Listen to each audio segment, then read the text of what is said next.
एक ऐसा इलाका जहां पर अमन और अमान का माहौल हो। लोग अपने घरों में मौजूद है, कोई डर और खौफ नहीं।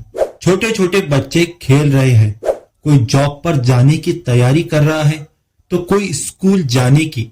घर में माँ अपने बच्चे को दूध पिला रही है। फैमिली के साथ में बैठकर हंसते हुए मुस्कुराते हुए लोग आपस में बैठे हुए हैं। अचानक से एक बड़ा धमाका होता है, पल भर में सब कुछ तहस नहस हो जाता है।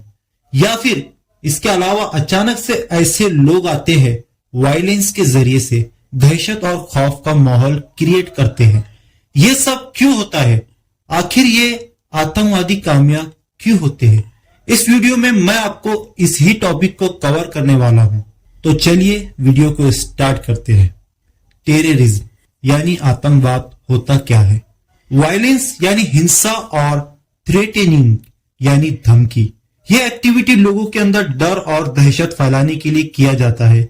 ये पॉलिटिशियंस, रिलीजन्स, आइडियोलॉजिकल के रीजन के लिए हो सकता है। इसमें बेगुनाह लोगों की जान, उनकी प्रॉपर्टी और सिक्योरिटी को टारगेट किया जाता है। इसे हम और डिटेल्स में समझते हैं। वायलेंस का मतलब हिंसा होता है। यह हमें लड़ाई झगड़े के टाइम देखने में आता है, यानी कि किसी को फिजिकल या इमोशनल हार्म, नुकसान पहुंचाना, यह वायलेंस होता है। थ्रेटनिंग मतलब धमकी। क्या होता है? थ्रेटनिंग या धमकी किसी को नुकसान पहुंचाने का या उन्हें किसी खतरनाक या नेगेटिव कॉन्सिक्वेंस से डराने का इरादा एक्सप्रेस करना होता है। जैसे कि अगर कोई कहता है, अगर तुम ये काम नहीं किया तो मैं तुम्हें मार दूंगा, तो ये थ्रेटनिंग है। ये इस तरह के स्टेटमेंट से लोगों को डराया जाता है ताकि वो किसी पर्टिकुलर एक्शन को ले या ना ले। इन दो एक्टिविटीज मिलाकर बनता है टेररिज्म, और जो इन एक्टिविटीज को अपना लेता है वो कहलाता है टेररिस्ट। टेररिस्ट का कोई रिलीजन नहीं होता है। हाँ, टेररिस्ट धर्म का चोला जरूर पहनते हैं ताकि लोगों के अंदर दहशत का माहौल क्रिएट कर सके। मैं यहाँ पर किसी ऑर्गेनाइजेशन या संगठन की बात नहीं करूंगा। मेरा पर्पस है आपको एजुकेट करना और समझाना कि टेररिस्ट का माइंडसेट क्या होता है और टेररिज्म को बढ़ावा कैसे मिलता है। टेररिस्ट अपने मिशन में कामयाब कैसे हो जाते हैं, इसे हम एक एग्जाम्पल से समझते हैं। इमेजिन करो कि आप मुंबई के रेलवे स्टेशन पर खड़े हो। आप ट्रेन का वेट कर रहे हो। काफी सारी तादाद में लोग मौजूद है, बहुत भीड़ भाड़ है। जैसे ही आपकी ट्रेन आती है, आप अपनी ट्रेन में चढ़ जाते हो। पैसेंजर चढ़ जाने के बाद ट्रेन आगे निकल जाती है, तो उतने में ही खबर आ जाती है ट्रेन में बॉम्ब है। यह तो सिर्फ एक इमेजिनेशन था, पर सवाल इसी एग्जाम्पल से जुड़ा हुआ है। हमारा मीडिया जोरों शोरों से ट्रेंड करता है।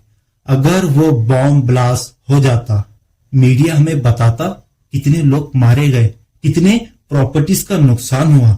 ये सब तो ठीक है, हमें ये जानकारी होना चाहिए और दुख भी होना चाहिए, पर मीडिया हमें ये सवाल उठाते हुए नजर नहीं आती। ये बॉम्ब यहां तक पहुंचा कैसे? हमारे गवर्नमेंट की इतनी सिक्योरिटी होने के बावजूद ये बॉम्ब ब्लास्ट कैसे हुआ? आखिर ये टेररिस्ट कामयाब कैसे हो गए? इस एग्जाम्पल को बताने के पीछे एक मकसद था। ये वायलेंस, आतंकवाद को बढ़ावा कैसे मिलता है? आप सभी सोचो, हिंदू मुस्लिम कंट्रोवर्सी में हमें लड़वाता कौन है? जो हेट स्पीच देता है, जिसमें हिंसा, वायलेंस हो। हम सब जानते हैं वो है पॉलिटिशियंस या ऐसे आइडियोलॉजी वाले लोग जिनका मकसद आतंकवाद है। मैं यहाँ पर किसी का नाम नहीं लूंगा, बस आप तक इन आतंकवाद को बढ़ावा देने वालों के सिम्टम्स बताऊंगा। आप इन्हें पहचान सकते हैं नफरती बयान से या ऐसे काम से जिससे लोगों को नुकसान पहुंचे, जैसे मौजूदा सत्ता की तरफ से बेगुनाह लोगों के घरों पर बुलडोजर चलाना। ऐसे कई एग्जाम्पल है। आप पहचान सकते हैं अपने फोकस को सही डायरेक्शन में रखकर। एक कॉमन सोच हर किसी के अंदर आती है, क्या इस्लाम टेररिज्म को बढ़ावा देता है? चलिए इसे समझते हैं। हम देखते हैं मूवीज, सोशल मीडिया, न्यूज में अगर किसी टेररिस्ट को दिखाना होता है तो हमें किसी इस्लामी लिबास पहने हुए दाढ़ी को बड़ी रखने वाला, सर पर टोपी और उसके हाथ में AK-47 या किसी भी तरह की गन इस तरीके से हमें दिखाया जाता है।